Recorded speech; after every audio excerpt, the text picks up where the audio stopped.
Assalamualaikum warahmatullahi wabarakatuh. Bagaimana kabarnya anakku hari ini? Semoga kalian bersama dengan keluarga senantiasa dalam lindungan Allah Subhanahu wa taala sehat walafiat. Amin. Hari ini kita akan belajar tema 2, subtema 2, pembelajaran yang kedua dengan muatan IPA dan SPDB. Silahkan disiapkan alat tulisnya jika nanti ada poin penting kamu bisa langsung mencatatnya ya. Kita awali dengan baca basmalah bersama. Bismillahirrahmanirrahim. Yuk kita mulai pembelajarannya. Perhatikan di sini, kakek Usin ini adalah salah satu pengidap asma. Jika udara sedang dingin, beliau akan kesulitan bernapas. Kakek Usin biasanya akan segera menyemprotkan obat ke dalam tenggorokannya agar dapat kembali bernapas dengan lega. Organ pernapasan manusia itu dapat terserang penyakit, salah satunya adalah asma. Terdapat beberapa penyebab penyakit yang berasal dari tubuh maupun dari luar tubuh manusia. Berikut contoh penyakit pada sistem pernapasan manusia, ada asma, flu, bronkitis, tonsilitis, dan pneumonia. Sebenarnya masih banyak lagi ya yang lainnya ya. Kali ini kita akan bahas penyakit yang ini ya. Yang pertama adalah asma. Asma adalah penyumbatan saluran pernapasan yang disebabkan oleh alergi seperti debu, udara dingin, rambut, bulu, ataupun bisa juga karena kelelahan. Gejalanya seperti apa? Yaitu dada terasa sesak, batuk, napas terasa berat, dan napasnya berbunyi. Kemudian pengobatan untuk asma ini bisa dilakukan dengan memberikan inhaler. Jadi inhaler itu adalah alat untuk memasukkan obat dengan cara disemprotkan itu ya. Jadi alat tersebut berfungsi untuk memasukkan obat ke dalam saluran pernapasan secara langsung dengan cara dihisap melalui mulut. Ini kalau normal seperti ini, kalau asma seperti ini ya. Jadi inhaler itu seperti ini ya. Jadi ini obat yang disemprotkan ke dalam mulut ya, untuk langsung dihisap melalui mulut ya. Yang kedua, flu. Flu adalah gangguan pernapasan yang disebabkan oleh virus. Gejala utamanya adalah sakit kepala, demam, hidung tersumbat, oleh lendir, badan terasa letih, dan juga nafsu makan itu berkurang. Pengobatan flu itu dapat dilakukan dengan minum obat ya, sesuai dengan resep dokter, dan meningkatkan daya tahan tubuh, seperti misalnya meningkatkan makanan bergizi. Kemudian berikutnya bronkitis. Bronkitis adalah infeksi atau peradangan saluran bronkus yang biasanya disebabkan oleh virus. Nah, gejala bronkitis ini adalah batuk berdahak, demam, dan sesak nafas.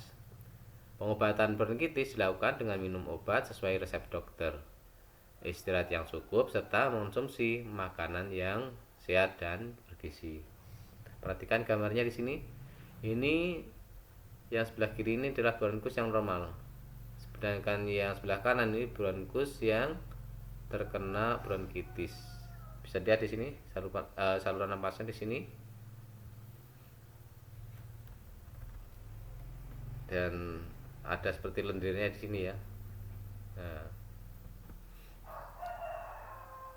selanjutnya adalah tonsilitis. Tonsilitis adalah peradangan pada amandel ya, peradangan pada amandel atau tonsil yang disebabkan oleh virus atau bakteri.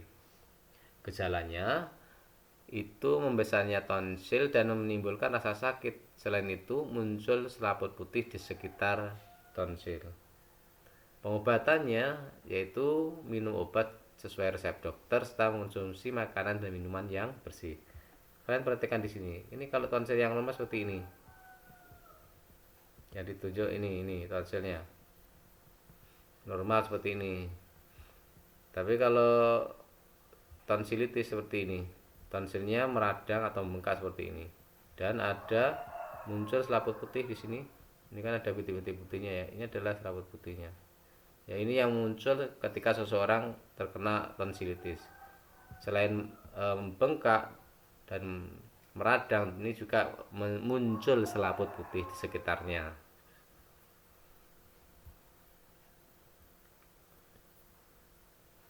Ini yang tonsil normal tadi ya, ini tonsil normal seperti ini. Kemudian ini tonsilitisnya, ini ada bengkak tadi ya. Selanjutnya, pneumonia yaitu adalah peradangan pada bronkiolus dan alveolus karena infeksi bakteri Streptococcus pneumonia, virus atau jamur. Gejalanya adalah batuk dengan berdarah, sesak napas, nyeri dada, dan demam tinggi.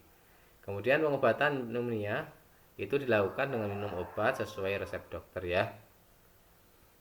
Ini alveolus yang normal seperti ini. Jadi hanya berisi udara saja. Tapi pada alveolus yang terkena pneumonia ini di sini ada cairan di dalam alveolusnya. Nah, sekarang coba perhatikan gambar yang ada di hadapan kalian nih. Ini ada beberapa tarian daerah di Indonesia. Ini ada beberapa gambar tarian di Indonesia.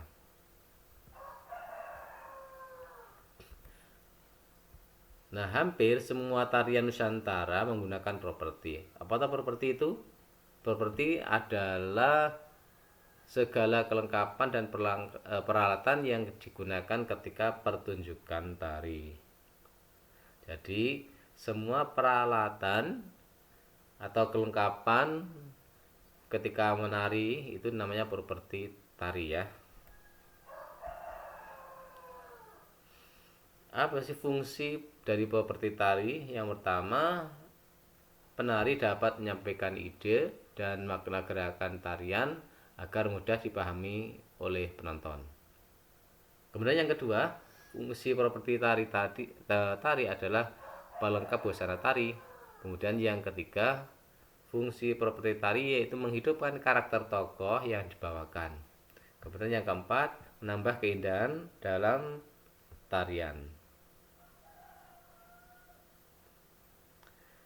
Ini adalah jenis properti tari.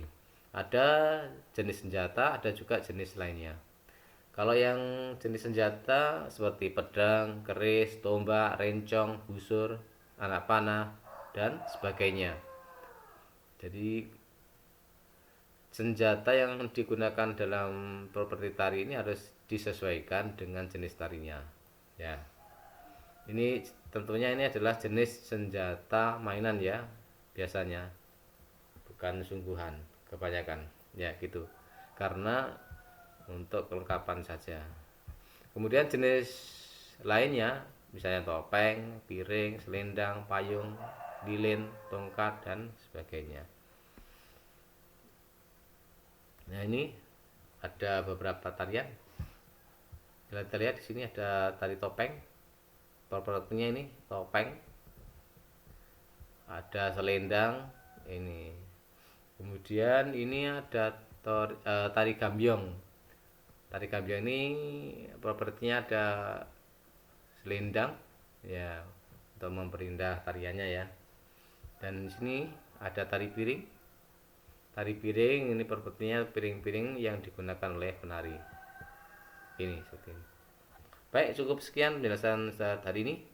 Mudah-mudahan kalian membantu untuk bisa paham dan mengerti. Tetap semangat belajar, semangat beribadah, dan jaga selalu kesehatan. Sampai jumpa lagi. Wassalamualaikum warahmatullahi wabarakatuh.